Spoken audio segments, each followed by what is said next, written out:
When the Soviet Union ended in 1991, the United States literally believed this is now a U.S. world and we will do as we want. The wars in the Middle East, Serbia, the wars in Africa, these are wars that the United States led and caused. And this has been true for more than 40 years. Europe has not had any foreign policy during this period that I can figure out. No voice, no unity, no clarity, only American loyalty. Please don't have American officials as head of Europe. Have European officials. Have a European foreign policy. You're going to be living with Russia for a long time, so please negotiate with Russia. Trump and President Putin will agree to end the war. If Europe does all its great warmongering, it doesn't matter. The war is ending. Not one word is told to the American people about anything, or to you, or by any of your newspapers these days. This idea that Putin's reconstructing the Russian Empire, this is childish propaganda. So the war started. What was Putin's intention in the war? I can tell you what his intention was. When Zelensky said in 7 days, let's negotiate, I know the details of this exquisitely. I flew to Ankara to listen in detail to what the mediators were doing. Ukraine walked away unilaterally from a near agreement. Why? Because the United States told them to. I begged the Ukrainians, and I had a track record with the Ukrainians. I advised the Ukrainians. I'm not anti-Ukrainian, I'm pro-Ukrainian completely. I said, save your lives, save your sovereignty, save your territory, be neutral. Don't listen to the Americans. I repeated to them the famous adage of Henry Kissinger, that to be an enemy of the United States is dangerous, but to be a friend is fatal. Above all, I want to welcome Professor Jeffrey Sachs. And today, Jeff is probably the person in the world to speak up for peace, everywhere for peace, which is all these things combined. And therefore, I'm very happy that you're here. And I'm here since 6 months in this parliament. And for somebody who worked for the UN, I was actually quite shocked to learn that this parliament speaks only about war. I think we have now to rethink what we want to do. And I hope the European Union will also come, because I'm pro-European Union, will come to realize that we have also to see how we seek peace and how we manage peace and how we create again a peaceful Europe. And Jeff might give us, for these things, some insight. Thank you very much. I've watched the events very close up in Eastern Europe, the former Soviet Union, Russia, very closely for the last 36 years. I was an advisor to the Polish government in 1989, to President Gorbachev in 1990 and 91, to President Yeltsin in 1991 to 1993, to President Kuchma of Ukraine in 1993-94. I helped introduce the Estonian currency. I helped several countries in former Yugoslavia, especially Slovenia. I've watched the events very close up for 36 years. After the Maidan, I was asked by the new government to come to Kiev, and I was taken around the Maidan, and I learned a lot of things firsthand. I've been in touch with Russian leaders for more than 30 years. I know the American political leadership close up. Our previous Secretary of Treasury was my macroeconomics teacher 51 years ago, or just to give you an idea. So we were very close friends for a half century. I know all of these people. I just want to say this because what I want to explain in my point of view is not secondhand, it's not ideology, it's what I've seen with my own eyes and experienced during this period. In my understanding of the events that have befallen Europe in many contexts. And I'll include not only the Ukraine crisis, but Serbia, 1999, the wars in the Middle East, including Iraq, Syria, the wars in Africa, including Sudan, Somalia, Libya. These are to a very significant extent that would surprise you, perhaps, and would be denounced about what I'm about to say. These are wars that the United States led and caused. And this has been true for more than 40 years now.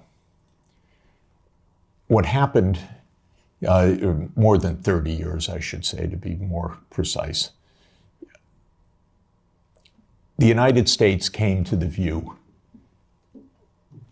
especially in 1990, 91, and then with the end of the Soviet Union, that the US now ran the world, and that the US did not have to heed anybody's views, red lines, concerns, security viewpoints, or any international obligations, or any UN framework. I'm sorry to put it so plainly, but I do want you to understand. I tried very hard in 1991 to get help for Gorbachev, who I think was the greatest statesman of our modern time. I recently read the archived memo of the National Security Council discussion of my proposal, how they completely dismissed it and laughed it off the table when I said that the United States should help the Soviet Union in financial stabilization and in making its reforms. And the memo documents, including some of my former colleagues at Harvard in particular, saying we will do the minimum that we will do to prevent disaster, but the minimum. It's not our job to help. Quite the contrary, it's not our interest to help. When the Soviet Union ended in 1991, the view became even more exaggerated. And I can name chapter and verse, but the view was we run the show. Cheney, Wolfowitz, and many other names that you will have come to know literally believed this is now a US world and we will do as we want. We will clean up from the former Soviet Union. We will take out any remaining allies. Countries like Iraq, Syria, and so forth will go. And we've been experiencing this foreign policy for now essentially 33 years. Europe has paid a heavy price for this because Europe has not had any foreign policy during this period that I can figure out. No voice, no unity, no clarity, no European interests, only American loyalty. There were moments where there were disagreements and very, I think, wonderful disagreements, especially in the last time of significance was 2003 in the Iraq War, when France and Germany said we don't support the United States going around the UN Security Council for this war. That war, by the way, was directly concocted by Netanyahu and his colleagues in the US Pentagon. I'm not saying that it was a link or mutuality. I'm saying it was a direct war.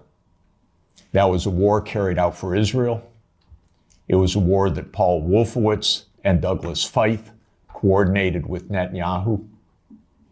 And that was the last time that Europe had a voice. And I spoke with European leaders then, and they were very clear, and it was quite wonderful. Europe lost its voice entirely after that, but especially in 2008. Now, what happened after 1991 to get to 2008 is that the United States decided that unipolarity meant that NATO would enlarge somewhere from Brussels to Vladivostok, step by step. There would be no end to eastward enlargement of NATO. This would be the US unipolar world. If you play the game of Risk as a child, like I did, this is the US idea, to have the peace on every part of the board. Any place without a US military base is an enemy, basically. Neutrality is a dirty word in the US political lexicon. Perhaps the dirtiest word. At least if you're an enemy, we know you're an enemy. If you are neutral, you're subversive. Because then you're really against us, because you're not telling us. You're pretending to be neutral. So this was the mindset, and the decision was taken formally in 1994, when President Clinton signed off on NATO enlargement to the east. You will recall that in February 7th, 1991, Hans-Dietrich Genscher and James Baker III spoke with Gorbachev. Genscher gave a press conference afterwards where he explained, NATO will not move eastward. We will not take advantage of the dissolution of the Warsaw Pact. And understand that was in a juridical context, not a casual context. This was the end of World War II being negotiated for German reunification. And an agreement was made that NATO will not move 1 inch eastward. And it was explicit, and it is in countless documents, and just look up National Security Archive of George Washington University, and you can get dozens of documents. It's a website called What Gorbachev Heard About NATO. Take a look, because everything you're told by the US is a lie about this. But the archives are perfectly clear. So the decision was taken in 1994 to expand NATO all the way to Ukraine. This is a project. This is not one administration or another. This is a US government project that started more than 30 years ago.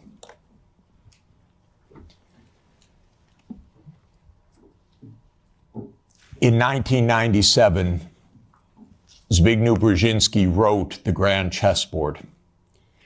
That is not just musings of Mr. Brzezinski. That is the presentation of the decisions of the United States government explained to the public, which is how these books work. And the book describes the eastward enlargement of Europe and of NATO as simultaneous events. And there's a good chapter in that book that says, what will Russia do as Europe and NATO expand eastward? And I knew Zbigniew Brzezinski personally. He was very nice to me. I was advising Poland. He was a big help. He was a very nice and smart man, and he got everything wrong. So in 1997, he wrote in detail why Russia could do nothing but accede to the eastward expansion of NATO and Europe. In fact, he says the eastward expansion of Europe, and not just Europe, but NATO. This was a plan, a project. And he explains how Russia will never align with China. Unthinkable. Russia will never align with Iran. Russia has no vocation other than the European vocation. So as Europe moves east, there's nothing Russia can do about it. So says yet another American strategist. Is it any question why we're in war all the time? Because one thing about America is we always know what our counterparts are going to do, and we always get it wrong. And one reason we always get it wrong is that in game theory that the American strategists play, you don't actually talk to the other side. You just know what the other side's strategy is. It's wonderful. It saves so much time. You don't need any diplomacy. So this project began, and we had a continuity of government for 30 years, until maybe yesterday, perhaps. 30 years of a project. Ukraine and Georgia were the keys to the project. Why? Because America learned everything it knows from the British. And so we are the wannabe British Empire. And what the British Empire understood in 1853, Lord Palmerston, excuse me, is that you surround Russia in the Black Sea and you deny Russia access to the Eastern Mediterranean. And all you're watching is an American project to do that in the 21st century. The idea was that there would be Ukraine, Romania, Bulgaria, Turkey, and Georgia as the Black Sea littoral that would deprive Russia of any international status by blocking the Black Sea and essentially by neutralizing Russia as more than a local power. Brzezinski's completely clear about this. And before Brzezinski, there was Mackinder. And who owns the island of the world owns the world. So this project goes back a long time. I think it goes back basically to Palmerston. And again, I've lived through every administration. I've known these presidents. I've known their teams. Nothing changed much from Clinton to Bush to Obama to Trump 1 to Biden. Maybe they got worse step by step. Biden was the worst in my view. Maybe also because he was not compos mentis for the last couple of years. And I say that seriously, not as a snarky remark. The American political system is a system of image. It's a system of media manipulation every day. It is a PR system. And so you could have a president that basically doesn't function and have that in power for 2 years and actually have that president run for re-election. And one damn thing is he had to stand on a stage for 90 minutes by himself. And that was the end of it. Had it not been that mistake, he would have gone on to have his candidacy, whether he was sleeping after 4 p.m. in the afternoon or not. So this is actually the reality. Everybody goes along with it. It's impolite to say anything that I'm saying because we don't speak the truth about almost anything in this world right now. So this project went on from the 1990s, bombing Belgrade 78 straight days in 1999 was part of this project.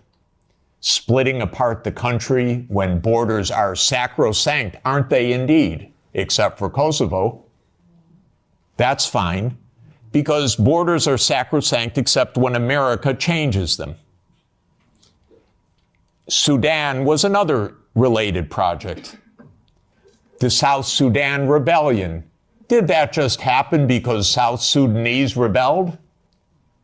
Or can I give you the CIA playbook to please understand as grown-ups what this is about?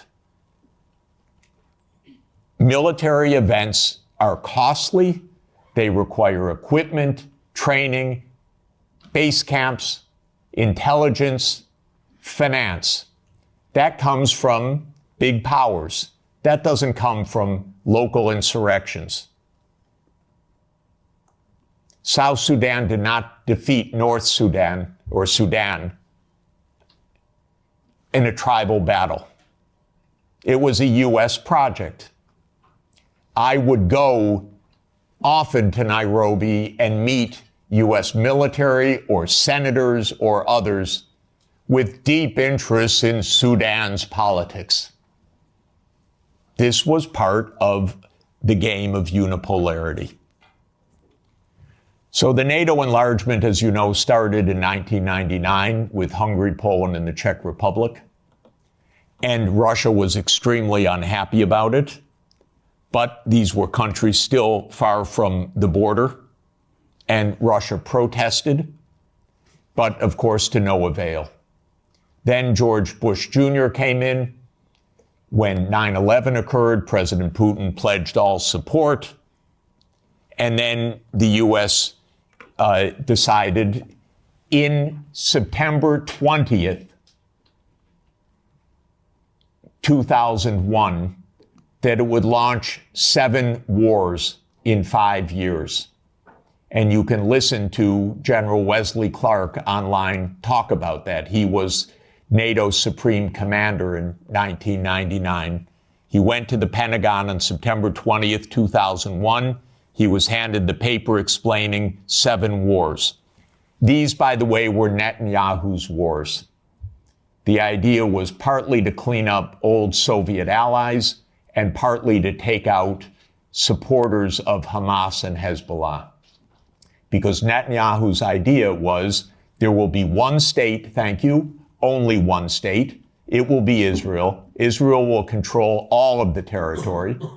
And anyone that objects, we will overthrow. Not we exactly, our friend, the United States. That's U.S. policy until this morning. We don't know whether it will change. Now, the only wrinkle is that maybe the U.S. will own Gaza instead of Israel owning Gaza. But the idea has been around at least for 25 years. It actually goes back to a document called Clean Break that Netanyahu and his American political team put together in 1996 to end the idea of the two-state solution. You can also find it online. So these are projects. These are long-term events. These aren't, is it Clinton? Is it Bush? Is it Obama? That's the boring way to look at American politics, as the day-to-day game, but that's not what American politics is. So the next round of NATO enlargement came in 2004 with 7 more countries. The 3 Baltic states, Romania, Bulgaria, Slovenia, and Slovakia. At this point, Russia was pretty damn upset. This was a complete violation of the post-war order agreed with German reunification. Essentially, it was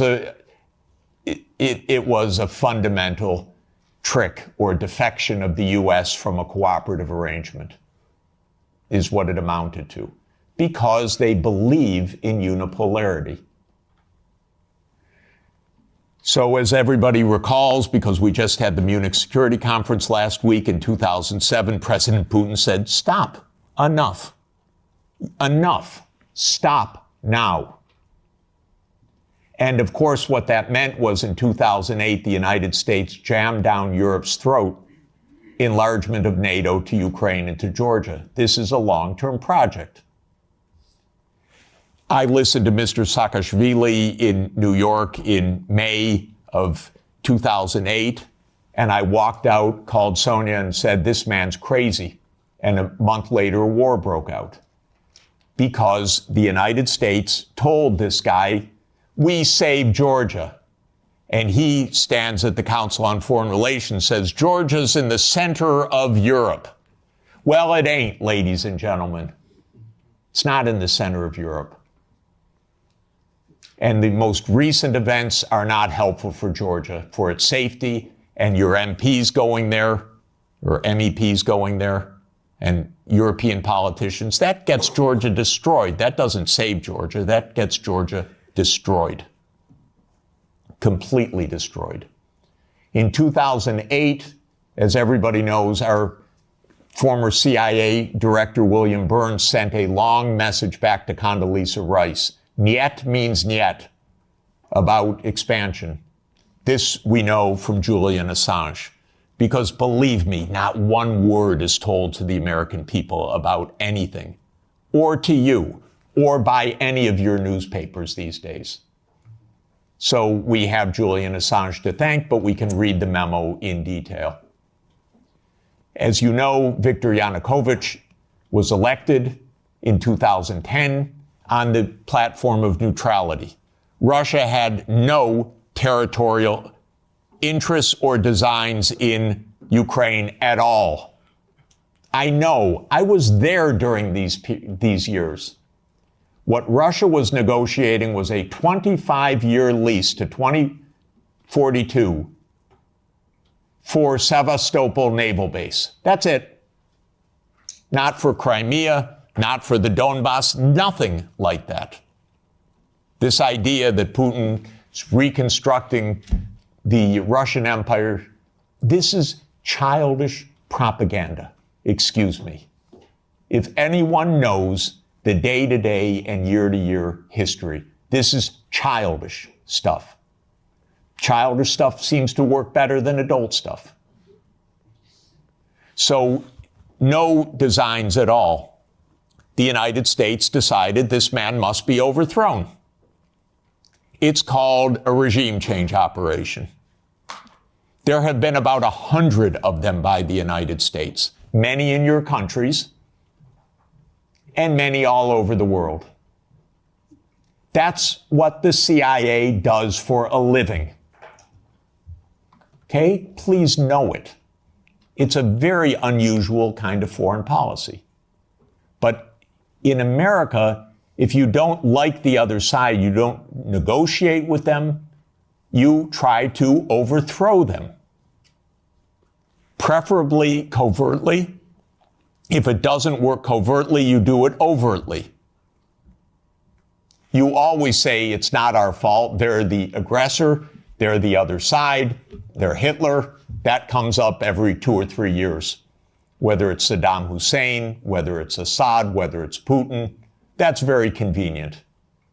That's the only foreign policy explanation the American people are ever given anywhere.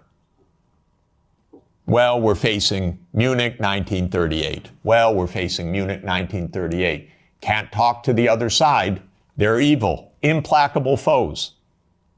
That's the only model of foreign policy we ever hear from our mass media. And the mass media repeats it entirely because it's completely suborned by the U.S. government. Now, in 2014, the U.S. worked actively to overthrow Yanukovych. Everybody knows the phone call intercepted by my Columbia University colleague, Victoria Nuland, and the U.S. Ambassador Peter Piot. I can't remember if I told you this or if I only told Washington this, that when I talked to Jeff Feltman this morning, he had a new name for the UN guy, Robert Seri. Did I write you that this morning? Yeah, I saw that. He's now gotten both Seri and Ban Ki-moon to agree that Seri could come in Monday or Tuesday. Okay. So that would be great, I think, to help glue this thing and have the UN help glue it. And, you know, fuck the EU. No, exactly. And I think we've got to do something to make it stick together, because you can be pretty sure that if it does start to gain altitude, the Russians will be working behind the scenes to try to torpedo it. You don't get better evidence. The Russians intercepted her call and they put it on the internet. Listen to it. It's fascinating. I know all these people. By the way, by doing that, they all got promoted in the Biden administration. That's the job. Now, when the Maidan occurred, I was called immediately. Oh, Professor Sachs, the new Ukrainian prime minister would like to see you to talk about the economic crisis. Because I'm pretty good at that. And so I flew to Kiev and I was walked around the Maidan. And I was told how the U.S. paid the money for all the people around the Maidan. Spontaneous, revolution of dignity. Ladies and gentlemen, please, where do all these media outlets come from? Where does all this organization come from? Where do all these buses come from? Where do all these people called in come from? Are you kidding? This is organized effort. And it's not a secret, except to citizens of Europe and the United States. Everyone else understands it quite clearly. Then came Minsk, and especially Minsk II, which, by the way, was modeled on South Tyrolean autonomy. And the Belgians could have related to Minsk II very well. It said there should be autonomy for the Russian-speaking regions in the east of Ukraine. It was supported unanimously by the UN Security Council. The United States and Ukraine decided it was not to be enforced. Germany and France, which were the guarantors of the Normandy process, let it go. And it was absolutely another direct American unipolar action with Europe, as usual, playing completely useless subsidiary role, even though it was a guarantor of the agreement. Trump won, raised the armaments. There were many thousands of deaths in the shelling by Ukraine in the Donbass. There was no Minsk II agreement. And then Biden came into office. And again, I know all these people. I used to be a member of the Democratic Party. I now am strictly sworn to be a member of no party, because both are the same anyway, and because this is, the Democrats became complete warmongers over time, and there was not one voice about peace, just like most of your parliamentarians, the same way. So at the end of 1991, Putin put on the table a last effort in two security agreement drafts, one with Europe and one with the United States. The U.S. put on the table December 15th, 2021. I had an hour call with Jake Sullivan in the White House begging, Jake, avoid the war. You can avoid the war. All you have to do is say, NATO will not enlarge to Ukraine. And he said to me, oh, NATO's not going to enlarge to Ukraine. Don't worry about it. I said, Jake, say it publicly.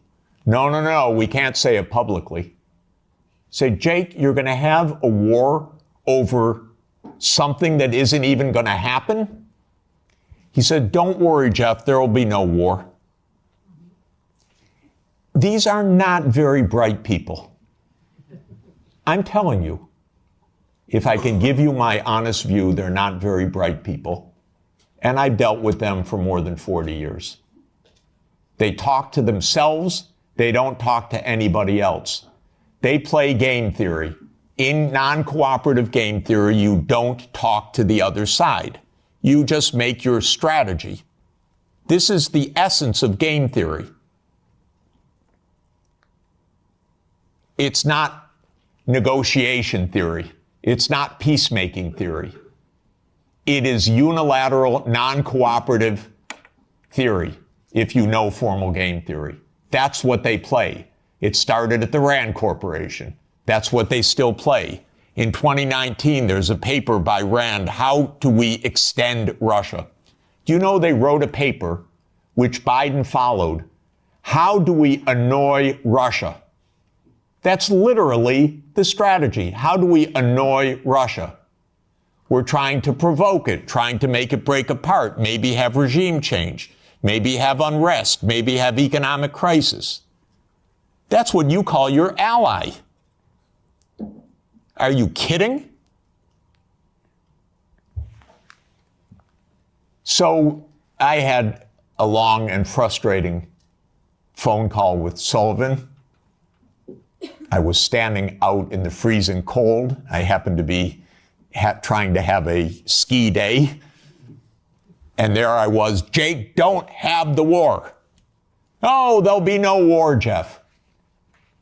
We know a lot of what happened the next month, which is that they refused to negotiate. The stupidest idea of NATO is the so-called open door policy. Are you kidding? NATO reserves the right to go where it wants without any neighbor having any say whatsoever? Well, I tell the Mexicans and the Canadians, don't try it. You know, Trump may want to take over Canada. So Canada could say to China, why don't you build a military base in Ontario? I wouldn't advise it. And the United States would not say, well, it's an open door. That's their business. I mean, they can do what they want. That's not our business. But grown-ups in Europe repeat this. In Europe, in your commission, your high representative. This is nonsense stuff. This is not even baby geopolitics. This is just not thinking at all. So the war started. What was Putin's intention in the war? I can tell you what his intention was. It was to force Zelensky to negotiate neutrality. And that happened within 7 days of the start of the invasion. You should understand this, not the propaganda that's written about this. Oh, that they failed and he was going to take over Ukraine. Come on, ladies and gentlemen, understand something basic. The idea was to keep NATO, and what is NATO? It's the United States, off of Russia's border. No more, no less. I should add one very important point. Why are they so interested? First, because if China or Russia decided to have a military base on the Rio Grande or in the Canadian border, not only would the United States freak out, we'd have war within about 10 minutes, but because the United States unilaterally abandoned the Anti-Ballistic Missile Treaty in 2002 and ended the nuclear arms control framework by doing so. And this is extremely important to understand. The nuclear arms control framework is based on trying to block a first strike. The ABM treaty was a critical component of that. The U.S. unilaterally walked out of the ABM treaty in 2002. It blew a Russian gasket. So everything I've been describing is in the context of the destruction of the nuclear framework as well. And starting in 2010, the U.S. put in Aegis missile systems in Poland and then in Romania. And Russia doesn't like that. And one of the issues on the table in December and January, December 2021, January 2022, was, does the United States claim the right to put missile systems in Ukraine? And Blinken told Lavrov in January 2022, the United States reserves the right to put missile systems wherever it wants. That's your putative ally. And now let's put intermediate missile systems back in Germany. The United States walked out of the INF Treaty unilaterally in 2019. There is no nuclear arms framework right now. None. When Zelensky said in 7 days, let's negotiate, I know the details of this exquisitely because I've talked to all the parties in detail. Within a couple of weeks, there was a document exchanged that President Putin had approved, that Lavrov had presented, that was being managed by the Turkish mediators. I flew to Ankara to listen in detail to what the mediators were doing. Ukraine walked away unilaterally from a near agreement. Why? Because the United States told them to. Because the UK added icing to the cake by having Bojo go in early April to Ukraine and explain. And he has recently, and if your security is in the hands of Boris Johnson, God help us all. Keith Starmer turns out to be even worse. It's unimaginable, but it is true. Boris Johnson has explained, and you can look it up on the website, that what's at stake here is Western hegemony. Not Ukraine, Western hegemony. Michael and I met at the Vatican with a group in the spring of 2022, where we wrote a document explaining nothing good can come out of this war for Ukraine. Negotiate now, because anything that takes time will mean massive amounts of deaths, risk of nuclear escalation, and likely loss of the war. I wouldn't change one word from what we wrote then. Nothing was wrong in that document. And since that document, since the U.S. talked the negotiators away from the table, about 1 million Ukrainians have died or been severely wounded. And the American senators, who are as nasty and cynical and corrupt as imaginable, say this is wonderful expenditure of our money because no Americans are dying. It's the pure proxy war. One of our senators nearby me, Blumenthal, says this out loud. Mitt Romney says this out loud. It's best money America can spend. No Americans are dying. It's unreal. Now, just to bring us up to yesterday, this failed. This project failed. The idea of the project was that Russia would fold its hand. The idea all along was Russia can't resist, as Zbigniew Brzezinski explained in 1997. The Americans thought we have the upper hand. We're going to win because we're going to bluff them. They're not really going to fight. They're not really going to mobilize. The nuclear option of cutting them out of SWIFT, that's going to do them in. The economic sanctions, that's going to do them in.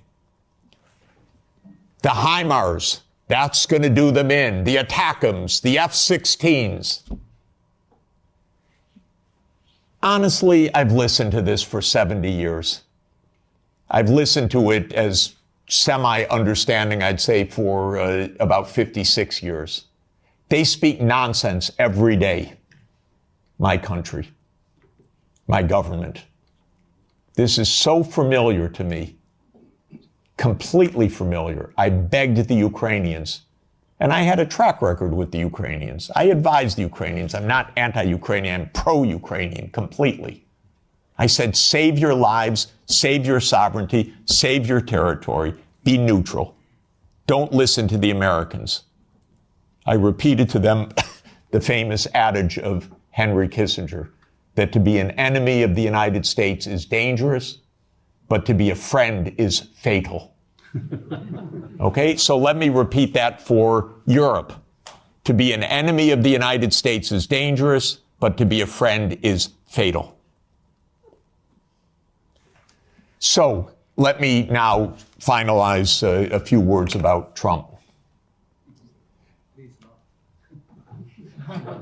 Trump does not want the losing hand. This is why it is more likely than not this war will end, because Trump and President Putin will agree to end the war. If Europe does all its great warmongering, it doesn't matter. The war is ending. So get it out of your system. Please tell your colleagues. It's over. And it's over because Trump doesn't want to carry a loser. That's it. It's not some great morality. He doesn't want to carry a loser. This is a loser. The one that will be saved by the negotiations taking place right now is Ukraine. Second is Europe. Your stock market's rising in recent days by the horrible news of negotiations. I know this has been met with the sheer horror in these chambers, but this is the best news that you could get. Now, I encouraged, they don't listen to me, but I tried to reach out to some of the European leaders. Most don't want to hear anything from me at all. But I said, don't go to Kiev. Go to Moscow. Discuss with your counterparts. Are you kidding? You're Europe. You're 450 million people. You're $20 trillion economy. You should be the main economic trading partner of Russia. It's natural links. By the way, if anyone would like to discuss how the U.S. blew up Nord Stream, I'd be happy to talk about that.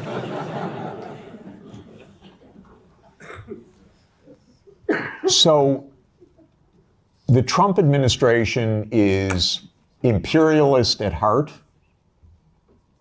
It is great powers dominate the world. It is we will do what we want when we can. We will be better than a senescent Biden, and we'll cut our losses where we have to. There are several war zones in the world, the Middle East being another. We don't know what will happen with that. Again, if Europe had a proper policy, you could stop that war. I'll explain how. But war with China is also a possibility.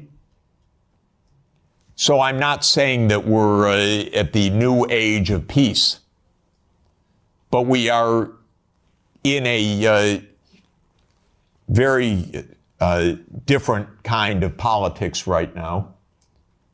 And Europe should have a foreign policy.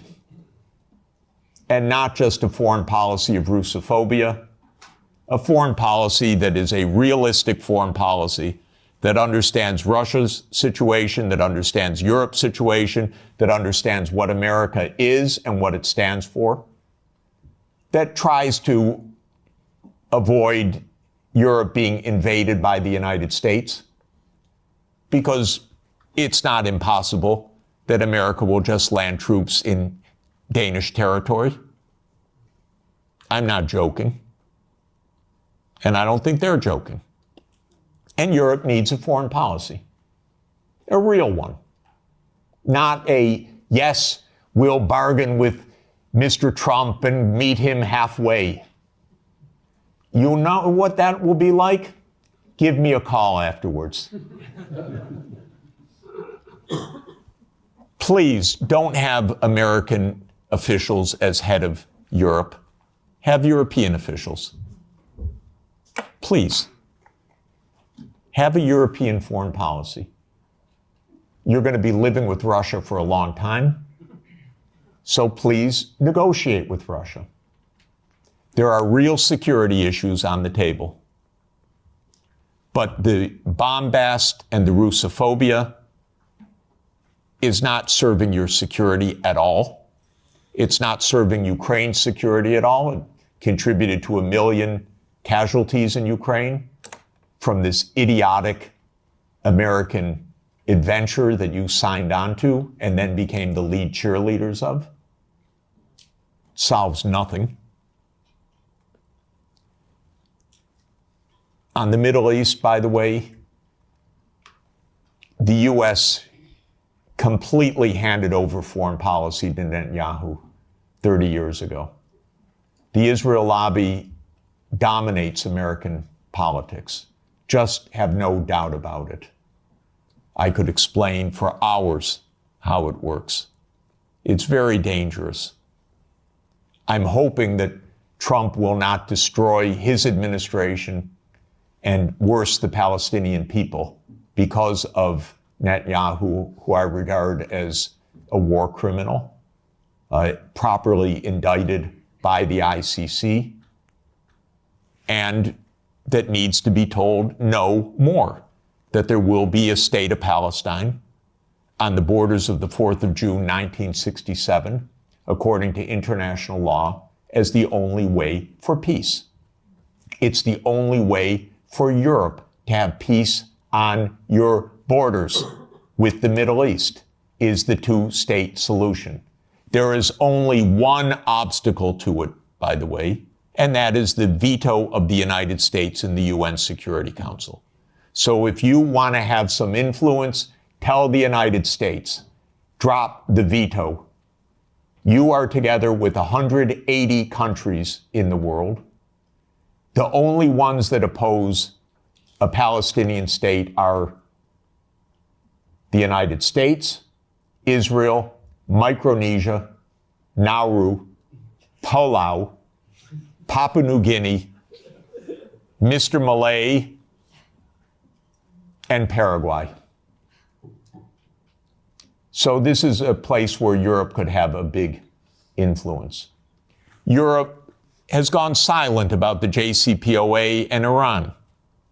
Netanyahu's greatest dream in life is a war between the United States and Iran. He's not given up, and it's not impossible that that would come also.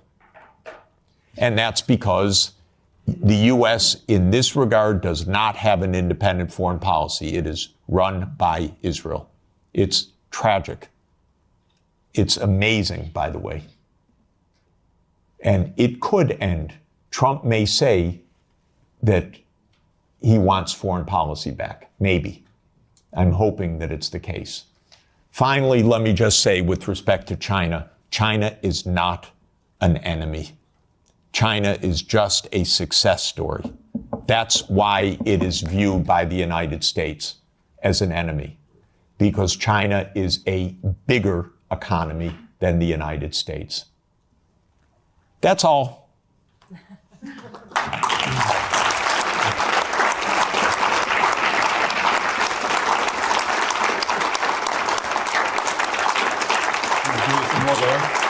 Thanks.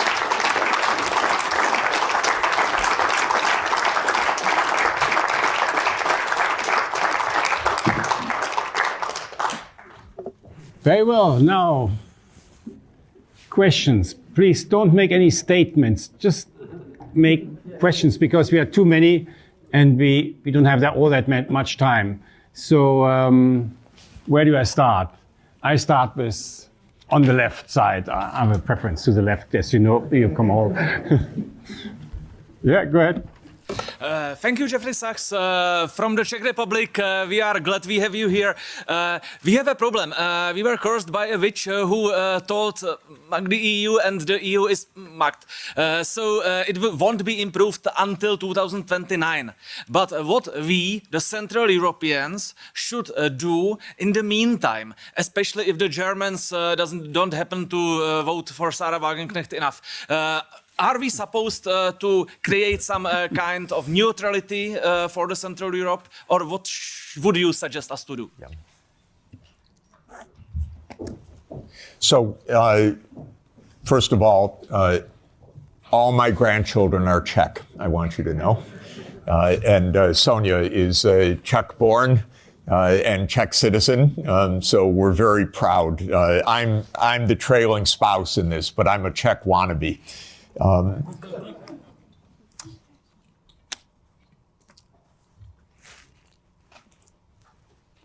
Europe needs to have a foreign policy that is a European foreign policy, and it needs to be a realist foreign policy.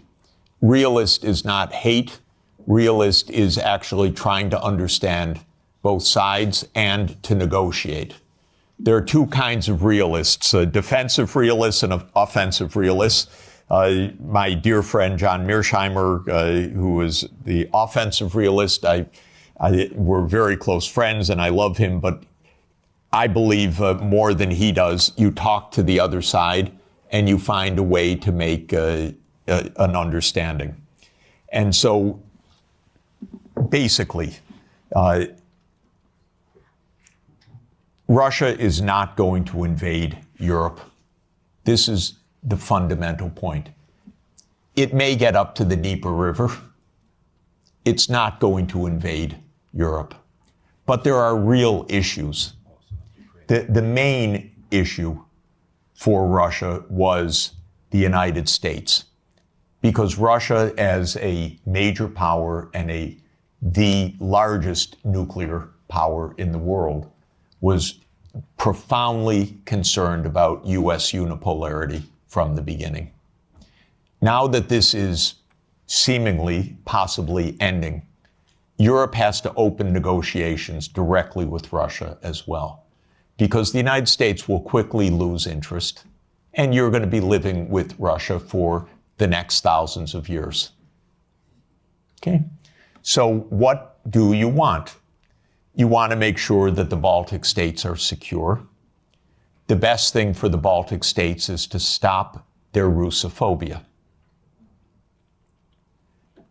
This is the most important thing. Estonia has about 25% Russian citizens, or Russian-speaking citizens, ethnic Russians. Latvia, the same. Don't provoke the neighbor. That's all.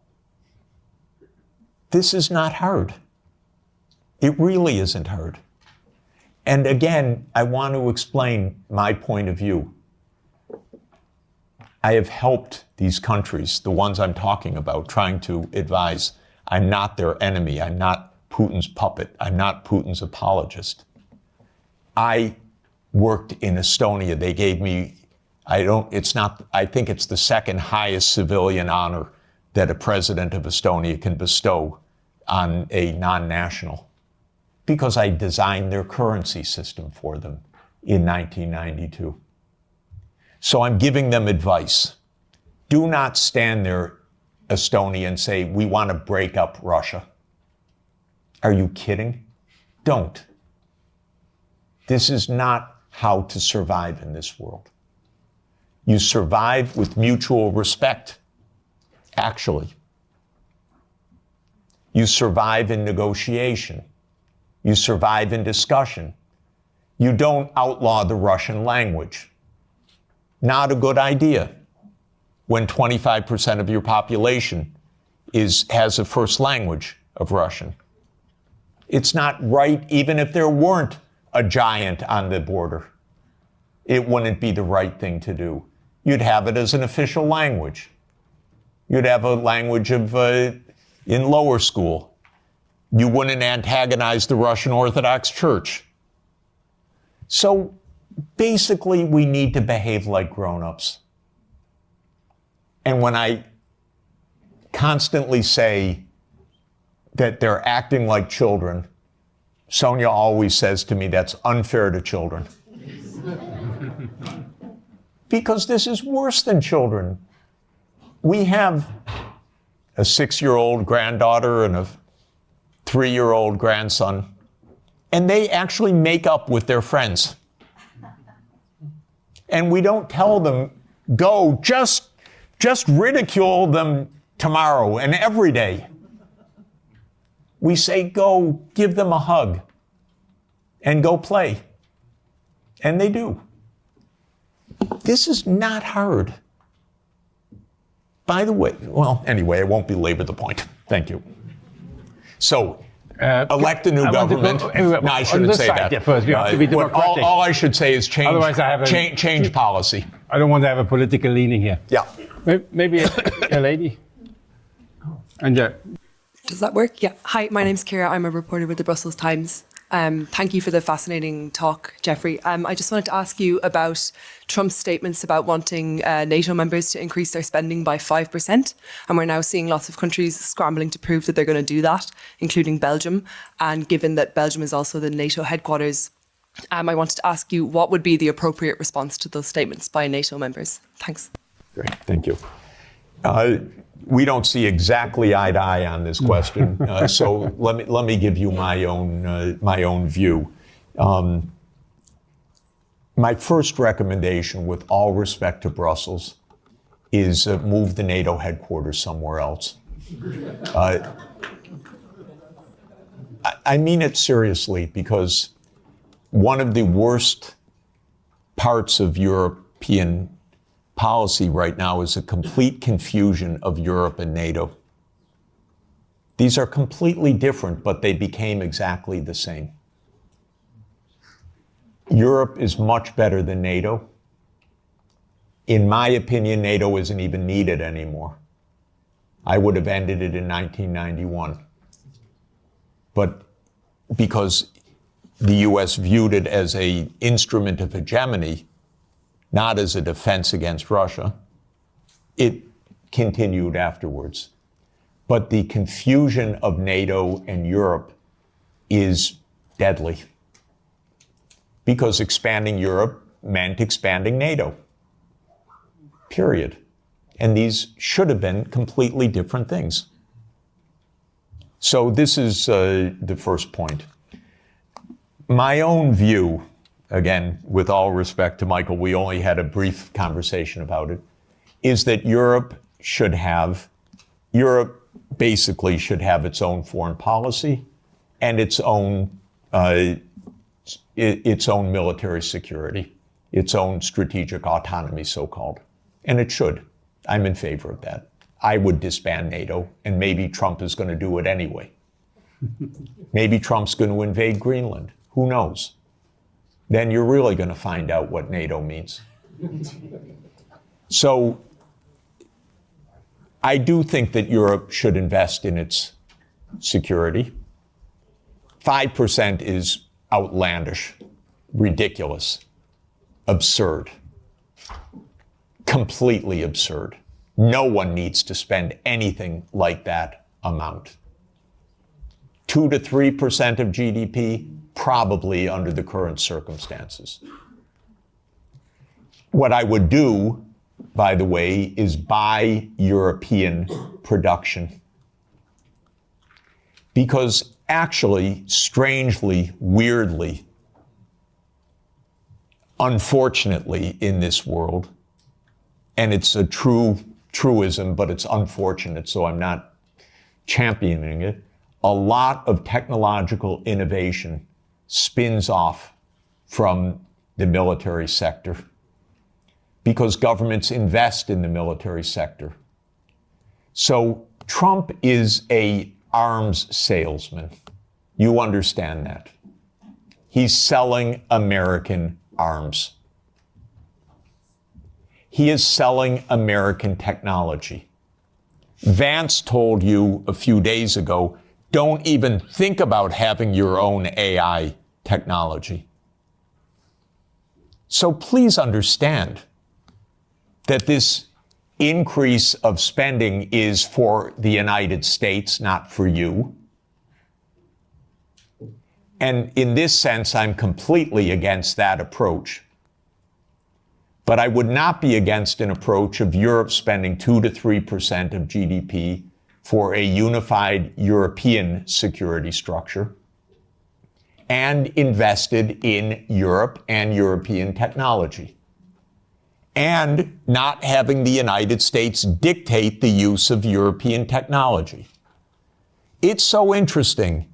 It's the Netherlands that produces the only machines of advanced semiconductors, extreme ultraviolet lithography. It's ASML. But America determines every policy of ASML. The Netherlands doesn't even have a footnote. I wouldn't do that if I were you. Hand over all security to the United States. I wouldn't do it. I would have your own security framework, so you can have your own foreign policy framework as well. Europe stands for lots of things that the United States does not stand for. Europe stands for climate action. By the way, rightly so, because our president is completely bonkers on this. And Europe stands for decency, for social democracy, as an ethos. I'm not talking about a party. I'm talking about an ethos of how equality of life occurs. Europe stands for multilateralism. Europe stands for the UN Charter. The US stands for none of those things. You know that our Secretary of State, Marco Rubio, canceled his trip to South Africa because on the agenda was equality and sustainability. And he said, I'm not getting into that. That is an honest reflection of deep Anglo-Saxon libertarianism. Egalitarianism is not a word of the American lexicon. Sustainable development, not at all. You probably know, by the way, that of the 193 UN member states, 191 have had SDG plans presented as voluntary national reviews. 191. 2 have not. Haiti and the United States of America. The Biden administration wasn't even allowed to say sustainable development goals. The Treasury had a policy not to say sustainable development goals. Okay, I mention all of this because you need your own foreign policy. I issue a report, 2 reports each year, one the World Happiness Report, and 18 of the top 20 countries, if I remember correctly, are European. This is the highest quality of life in the whole world. So you need your own policy to protect that quality of life. The United States ranks way down. And the other report, where's my colleague Guillaume? He's somewhere in the room. Here, there he is. Guillaume Lafortune is the lead author of our annual Sustainable Development Report. And almost all of the top 20 countries are European countries because you believe in this stuff. And that's why you're the happiest, except in geopolitics. But quality of life. So you need your own foreign policy, but you won't have it unless you have your own security. You just won't. And so, and by the way, 27 countries cannot each have their own foreign policy. This is a problem. You need a European foreign policy and a European security structure. And by the way, although Michael assures me it's dead, I was the greatest fan of OSCE and believe that OSCE is the proper framework for European security. It could really work. Okay, and afterwards, first. Thank you. No. Thank you very much. You are at the lunch, no? You can. Yeah, okay. Thank you, Professor. I'm from Slovakia, and my Prime Minister, Robert Fico, was almost shot dead because the opinions you had the similar with him. Yes, we are, as a Slovak government, of the few countries in the European Union, we are talking to Russians.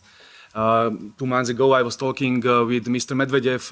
In 2 weeks, I will be talking in Duma with Mr. Slutsky, who is the chairman of the Russian Foreign Affairs Committee in Moscow. Maybe my question is, what would you be your message to Russians in this moment? Because as I heard, they're on the victorious wave. They have no reason not to conquer the Donbass because that's their war aim.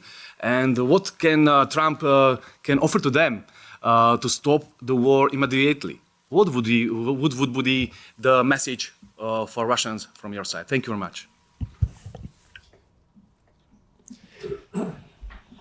Lots of important things are now on offer and on the table, and I believe that the war will end quickly because of this, and this will be at least one blessing in a very difficult time.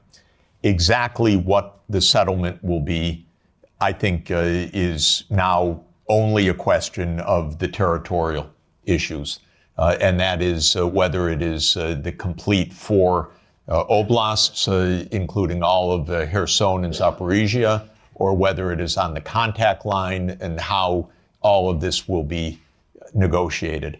I'm not in the room of the negotiation, so I can't really say more, but the basis will be there will be territorial concessions, there will be neutrality, there will be security guarantees for Ukraine, for all parties. There will be, at least with the U.S., an end of the economic sanctions. But what counts, of course, is Europe and Russia. I think that there are, and maybe there will be a restoration of nuclear arms negotiations, which would be extraordinarily positive. I think that there are tremendously important issues for Europe to negotiate directly with Russia. And so I would urge President Costa and the leadership of Europe to open direct discussions with President Putin, because European security is on the table. I know the Russian leaders, many of them quite well. They are good negotiators, and you should negotiate with them. And you should negotiate well with them. I would ask them some questions. I would ask them, what are the security guarantees that can work so that this war ends permanently?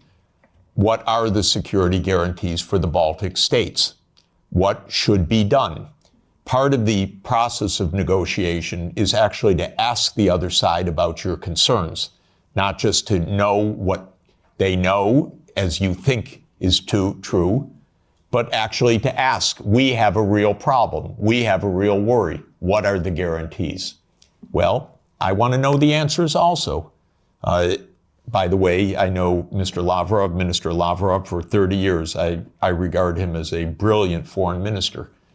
Talk with him, negotiate with him, get ideas, put ideas on the table, put counter ideas on the table. I don't think all of this can be settled by pure reason because of oneself.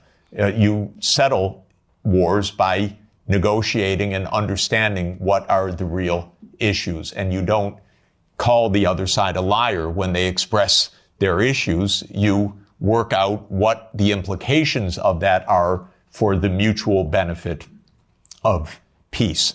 So the most important thing is stop the yelling, stop the warmongering, and discuss with the Russian counterparts. And don't beg to be at the table with the United States. You don't need to be in the room with the United States. You're Europe. You should be in the room with Europe and Russia. If the United States wants to join, that's fine. But to beg, no. And by the way, Europe does not need to have Ukraine in the room when Europe talks with Russia. You have a lot of issues, direct issues. Don't hand over your foreign policy to anybody, not to the United States, not to Ukraine, not to Israel.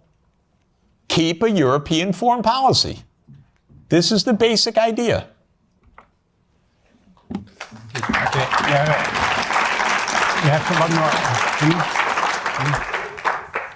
Hans Neuhoff from the Sovereignists political group in this parliament, Alternative for Germany as political party. First of all, let me thank you, Mr. Sachs, for being here and sharing your ideas with us, and be assured that many of your ideas and of your colleague John Mersheimer have well been received by political groups here and have been integrated into our agenda. I widely share your views, yet there's one question regarding the historical account that you gave where I would like to go in some detail. And this concerns the beginning of NATO expansion. You reported from the website What Gorbachev Heard that there are many quotations from Genscher, for example, that NATO will not move 1 inch eastwards. Now, the 2+4 treaty has been signed in September 1990, right, in Moscow. So at that point in time, the Warsaw Pact still existed. And countries like Poland, Hungary, and Czechia were not part of the negotiations for the 2 and 4 treaty. So the Warsaw Pact actually dissolved in July 1991, and the Soviet Union dissolved in December 1991. So nobody who was present in the negotiations could speak for Poland, could speak for Hungary, could speak for Slovakia, that they would not try to become member of NATO once the overall situation has changed. So the counter-argument, which we have to counter, is that it was on the will of these countries, of Poland, of Hungary, of Slovakia, that they wanted to join NATO because of the very history they had with the Soviet Union. And of course, Russia was still perceived in a way as a follower of the Soviet Union. So how do you counter that argument?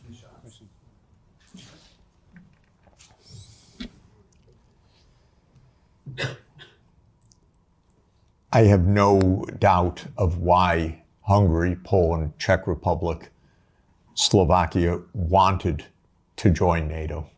The question is, what is the U.S. doing to make peace? Because NATO is not a choice of Hungary, Poland, Czech Republic, or Slovakia. NATO is a U.S.-led military alliance. And the question is, how are we going to establish peace in a reliable way? If I were making those decisions back then, I would have ended NATO altogether in 1991. When those countries requested NATO, I would have explained to them what our Defense Secretary William Perry said, what our lead statesman George Kennan said, what our final ambassador to the Soviet Union, Jack Matlock, said. They said, well, we understand your feelings, but it's not a good idea because it could provoke a new Cold War with Russia. So that's how I would have answered it. When those countries joined in the first wave, I don't think it was that consequential, in fact, except that it was part of a bigger project. And the project was spelled out already in 1994. There's a very good book by Jonathan Haslam, Harvard University Press, called Hubris, which gives a detailed historical documentation of step-by-step what happened. And it's really worth reading. So this is now, but the point I would really make is that Ukraine and Georgia were too far. This is right up against Russia. This is in the context of the complete destabilization of the nuclear framework. This is in the context of the U.S. putting in missile systems on Russia's borders. If you listen to President Putin over the years, probably the main thing, if you listen carefully, that he's concerned about is missiles 7 minutes from Moscow, is a decapitation strike. And this is very real. The U.S. not only would freak out, but did freak out when this happened in the Western Hemisphere. So it's the Cuban Missile Crisis in reverse. And fortunately, Nikita Khrushchev did not stand up and say, open door policy of the Warsaw Pact. We can go wherever we want. Cuba's asked us, it's none of America's business. What Khrushchev said is, war, my God, we don't want war. We end this crisis. We both pull back. That's what Khrushchev and Kennedy decided in the end. So this is the real consequential. Russia even swallowed with a lot of pain the Baltic states, Romania, Bulgaria, Slovakia, and Slovenia. It is Ukraine and Georgia. And it's because of geography. It's because of Lord Palmerston. It's because of the First Crimean War. It's because of the missile systems that this is the essence of why there was this war.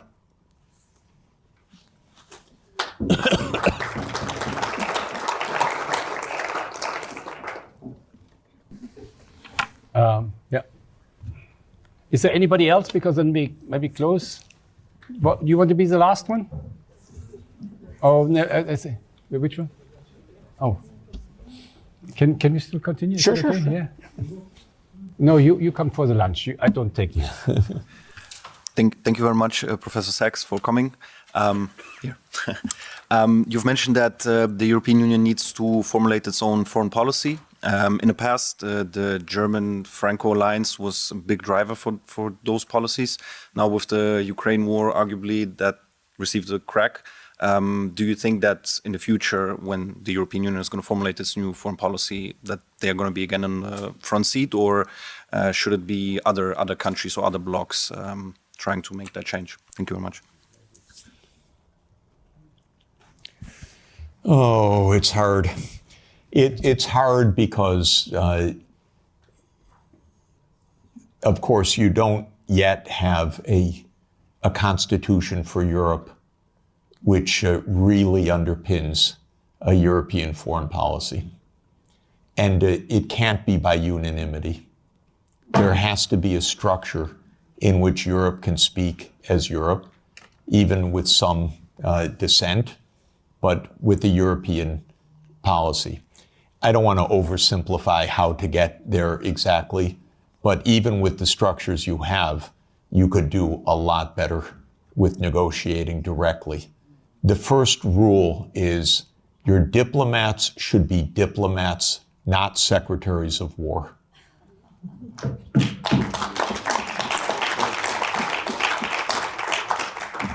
Honestly, that would go halfway, at least, to where you want to go. A diplomat is a very special kind of talent. A diplomat is trained to sit together with the other side and to listen, to shake hands, to smile, and to be pleasant. It's very hard. It's a skill. It's training. It's a profession. It's not a game. You need that kind of diplomacy. I'm sorry, we are not hearing anything like that. I'll just make a couple complaints. First, Europe is not NATO, as I said. I thought Stoltenberg was the worst, but I was wrong. Could someone in NATO stop talking, for God's sake, about more war? And could NATO stop speaking for Europe, and Europe stop thinking it's NATO? This is the first absolute point. Second, I'm sorry, but your high representative vice presidents need to become diplomats. Diplomacy means going to Moscow, inviting your Russian counterpart here, discussing. This doesn't happen till now. So this is really my point. Now, I believe that Europe should become more integrated and more unified in the years ahead. I'm a strong believer in subsidiarity.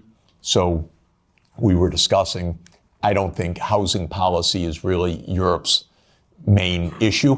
I think this can be handled at the local level or at the national level. I don't see it as a European issue, but I don't see foreign policy as being a 27 country issue. I see it being as a European issue. And I see security being at a European level. So I think things need to be readjusted, but I'd like to see more Europe for truly European issues and maybe less Europe for things that are properly subsidiary to Europe at the national and the local level. And I hope that such an evolution can take place. You know, when the world talks about great powers right now, they talk about US, Russia, China. I include India. And I really want to include Europe. And I really want to include Africa as an African Union. And I want that to happen. But you'll notice on the list, Europe doesn't show up right now. And this is because there is no European foreign policy. Mm-hmm. Okay. Maybe after you, one more, and then when I close. Is there anybody who wanted? I would prefer a woman, actually. If I'm you're there. Yes. You wanted? No, first no. This gentleman, and then you close, huh? Okay. Sorry for this one. It's Thank you very much, and thank you very much, Professor, for this very courageous speech, very clear speech also that you made. I'm an MEP from Luxembourg. My question is the following. What are the long-term consequences of this lost war? We lost the war, now we have an uncertain future for NATO. We have also clearly, and you refer to it, the marginalization of Europe. We have a strengthening of the BRICS countries, which can be rivals in many respects. So will there be a future for a collective West over the next 20 or 30 years? Thank you very much. I don't believe there is a collective West. I believe that there is a United States and Europe that are in some areas in parallel interests and in many areas not in parallel interest. I want Europe to lead sustainable development, climate transformation, global decency. I believe if the world looked more like Europe, it'd be a happier, more peaceful, safer world. And longevity and better food, by the way. But just saying, in any event, Europe has a vocation that is rather different from the American tradition and, frankly, from the Anglo-Saxon tradition, because it's been 200 years of Anglo-Saxon hegemony or aspirational hegemony. The British still believe they run the world. It's amazing what nostalgia means. They don't even stop. It's almost like a Monty Python skit, actually. But in any event, where was I? I'm thinking of Monty Python when the knight gets all his limbs cut off and says, "Everything's fine, I'm victorious." That's Britain, unfortunately. And so it's really terrible. So no, I don't believe in the collective West. I don't believe in the global South. I don't believe in, all these geographies don't even make sense because I'm actually, I look at maps a lot and the global South is mostly in the North and the West is not even West. And so I don't even understand what this is about. I do believe that we could be in a true age of abundance if we got our heads on straight. We're in the biggest technological advance in human history. It's truly amazing what can be done right now. I marvel at the fact that somebody who knows no chemistry won the Nobel Peace Prize for chemistry because he's very good at deep neural networks, a genius, Demis Hassabis. They figured out protein folding that generations of biochemists spent their whole lives on. And now DeepMind figured out how to do it, by the thousands of proteins.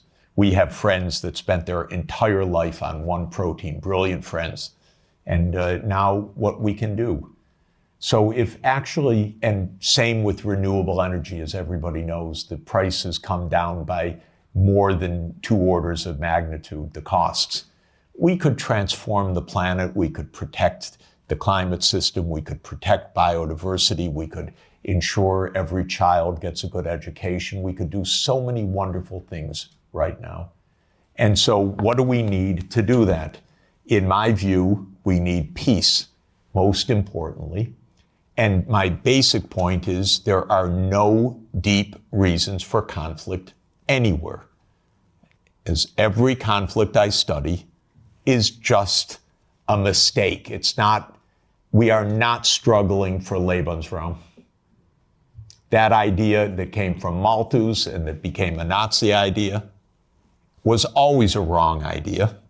It was a mistake, a fundamental intellectual mistake. An intellectual mistake, by the way, because leading scientists adopted the idea that we had race wars, we had national wars, we had wars of survival because we don't have enough on the planet.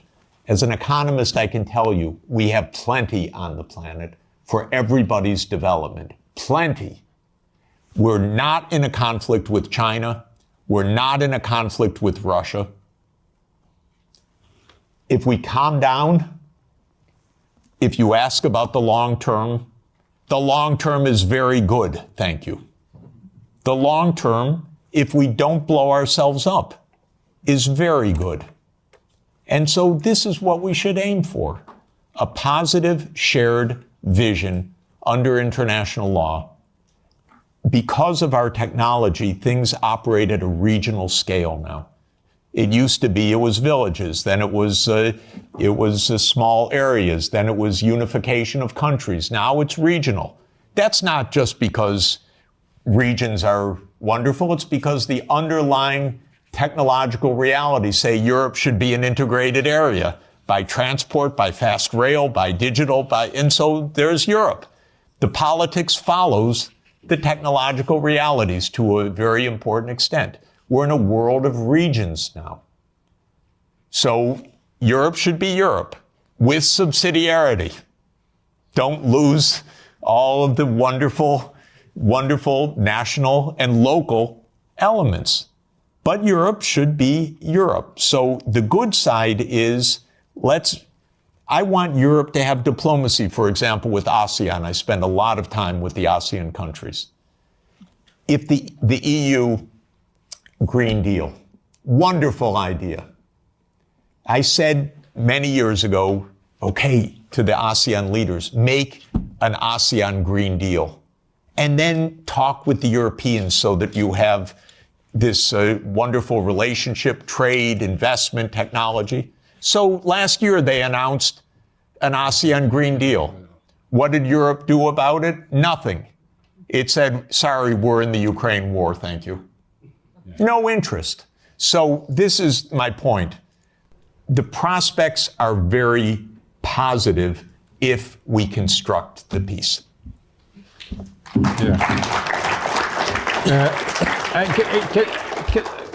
Because we have to go, I get all the time messages that I should here leave the room. Can you just do something very short? Yeah. Do you think that a way out of the conflict is some kind of style of Finlandization? And then, is that what you would have, is that what you would have liked to see in, Sweden and Finland's foreign policy as an example? Is that, instead of them becoming members of NATO, is that the way that you would have liked to see these countries handle their foreign policy? And do you think that these countries that border Russia should just kind of succumb to their fate that, okay, we can't provoke Russia, this is the way we have to live? Yeah. Very good. Excellent question. Let me just report one part about Finlandization. Finlandization landed Finland #1 in the World Happiness Report year after year. Rich, successful, happy, and secure.